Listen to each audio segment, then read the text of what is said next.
Alright, back with TV talking about the four-wheel drive truck of mine, the modern cars I do not like.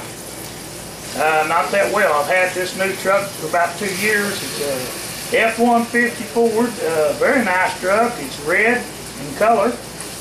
It's four-wheel drive. It has a king cab. It works pretty good, and had an insurance on it that would cover most everything except for electrical. I found out after I bought the insurance. Spent almost $2,000 for insurance on this truck. Well, to make a long story short, when I first got the truck, it run quite nice. I guess they honey oiled the heck out of it, probably with STP or something, or grease maybe. But it kept it quiet. I've changed the oil on it once now since I've owned it in the 2 years, and I've got to change it again. I only drive around town, so I really don't have to change it that often. But I've only made 2 trips to Missouri at my sister's house, and that's only 140 miles one way. But anyway, the thing about these new trucks I don't like I was saying, is that computer and the chips. They have computer chips in them, and if that chip burns out, and a lot of people don't know it, when police officers see somebody driving a little bit over the speed limit, they have an electrical system in their car. They can push that button. And you ever noticed how your car feels like it's cutting out or backing off or jerking a little bit? Well, that's because they're hitting your computer to slow your car down. It'll kill your chip out. It'll finally burn that chip out, and then you got to replace it. Especially if you're just going a few miles over the speed limit. Sometimes they'll stop you and give you a fine too. That's possible also if you're going over the speed limit too much. But 5 miles an hour, maybe a little bit over it. Sometimes you'll feel your car when they pass by jerk just a little bit. Well, that's what it is. They've got some type of electronic device that when they hit it, that'll cut your vehicle out a little bit. That's another thing I don't like about computerized cars or electric windows. They just pull on the power of your car so bad, pull down the battery, and then you got to reach. You know, it just puts a lot of pull, because everything runs off that one poor little 12-volt battery. That's why I have 2 of them, because I don't depend on one battery, especially if I'm going out in the bottoms or backwoods. I carry 2 batteries. That way, if one of them should not start when I get ready to leave, I can switch over to the other. The other thing, if you get a short on these, they give what's called a diagnostic test, and they can charge you anywhere from $100 to probably up to $1,000 if they want to, and not even fix nothing. Because I know I've had them in the shop before, and that in fact, this Dodge company down here where I live in Poto, checked out my van. Had it over 2.5 weeks sitting in the yard. I don't think it had ever been inside the shop. But needless to say, they couldn't get it running. I just put a new motor in it. It's supposed to be a new motor. That's another subject. It weren't. It was a piece of junk that I got from down out off of AutoZone. But anyway, they got it from Surefire Motors. So don't ever buy a motor from Surefire Motors or off of AutoZone. Their stuff is crap on their motors. But that's just my opinion. You do what you want. I don't mean you can't, but I'm just telling you, if you do, you may take a chance of happening to you what happened to me. I had a 3-year warranty on that motor, and it was no good. Never did run a lick, and they tried to accuse me of tearing it up.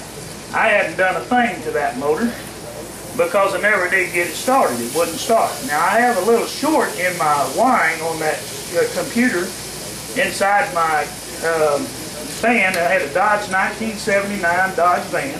Very nice van. Run 7 years on a V6. But anyway, this new motor that I bought never did start after the old one went out. I should have just had the old one rebuilt and put back in there because it worked. But I didn't. I bought a rebuilt. And after about a year, I didn't get it running. I gave up on it. It was a weekend project as I had the money to buy the parts for it. Being on disability, you buy a little bit at a time. But it never did run. Not one lick. Oh, it would backfire a little, but that's it. It never did run. So then, I wound up telling them about it, but they kept saying, no, it's got to be something on your side of the deal. It's got to be your electrical that's causing that problem. There ain't nothing wrong with that motor, so I took it to Dodge, and they told me it wasn't no good. So needless to say, I told them, hey, you give me another motor or my money back. Well, they wouldn't do neither. So I wound up, like I say, having to get a lawyer to send them a letter. And they made a response then. Oh, they wrote a letter back trying to not admit any wrongdoing, naturally. But it had a 3-year warranty on the motor. But they wasn't wanting to replace it. They kept saying, oh, that's nothing wrong with it. Or you got to be up to Surefire if they want to replace it. Well, the party that sells you the motor is responsible for their motors. Or they should not sell it.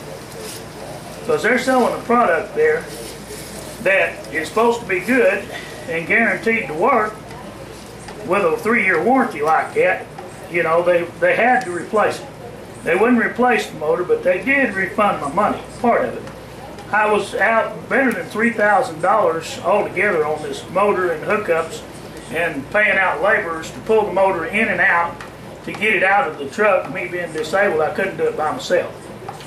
But needless to say, we got it out of there. We took it back to them, and they still stalled on it until my lawyer got a hold of them, and they straightened that out, and they settled out of court.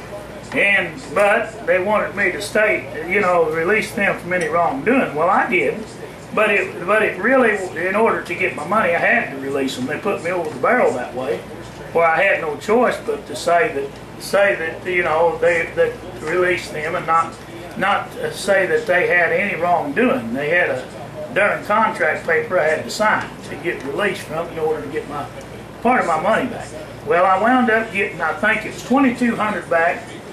I gave half of the money to the lawyer, the other half to my loan company that I borrowed the money from to get the motor from. And that's how it all come about. So the van sits in the yard, no motor, and I've got a debt that I can't pay. It's over about around $3,000 in the hole over this, just out on the motor. That's not the total debt. $6,000 with the interest and stuff on the other stuff that I had bought for the van. But $3,000 is what I lost on the motor.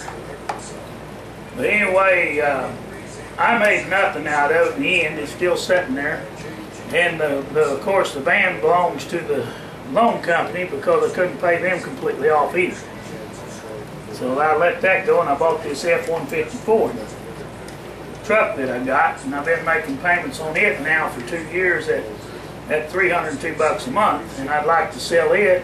It's a good truck. It could use an oil change, just minor things like that, new set of tires, things like that. And all I'd take for it, if I could find somebody interested in wanting to own an F-150 F-150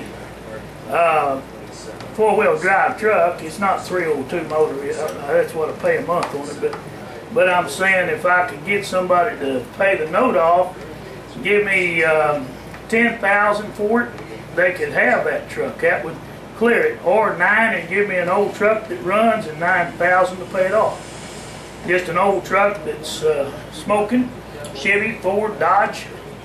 I would do a little trading or something like that. But I have to have enough money to at least pay off the truck that I now have. Otherwise, I'd be running my credit some more. And I don't want to do that. If I can help it, I want to try to pay the thing off and get me an older truck that I can fix and something that I like. It's not that I don't like the four-wheel drive. As far as the cab style, I do.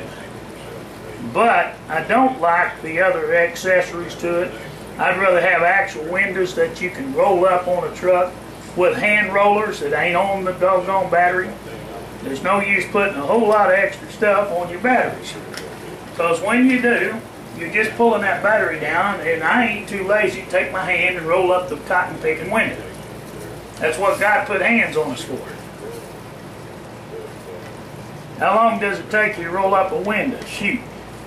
Or you got to reach over and push a button to roll a window. It's your choice, but I'm just saying that, in my opinion, I'd rather have a roll-up window any day and not pull down my 12-volt battery and have my 12-volt battery for operating my electrical system